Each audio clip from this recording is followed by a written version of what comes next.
Hello guys. Ito ang niluluto ko ngayon guys. Alapat samba guys.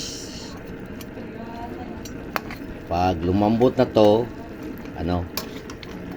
tomato sauce na lang ang kulang nito guys. At saka yung pineapple chunk o pineapple tidbits. Comment lang kayo below guys kung para sa inyo masarap to.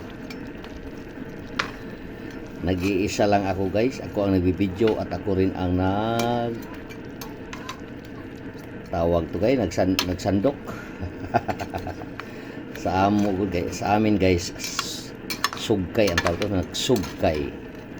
Buti naman guys, magsibuhano konti para may matutunan rin ang yung mga kapatid natin diyan sa Luzon, sa mga Tagalog nating mga kapatid. Tawag sa amo ni guys, kitawag ni og sugkay. Nagsugkay sa niluto. Niluto. May konti namang pupare-pareho guys ang language natin.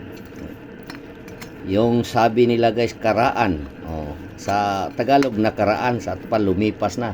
Ang sa amin, matanda na o matagal na yung nakatayo ng building na yan, tawag karaan o karaan nga butang. Ito isang lumang gusali. Sa amin, karaan nga buildings.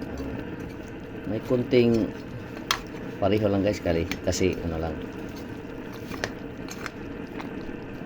So ito guys, salamat sa inyong panonood guys. Ganito lang ang video ko guys para hindi ako mahihirapan. Salamat sa inyong suporta. Comment down below kung masarap ba to guys.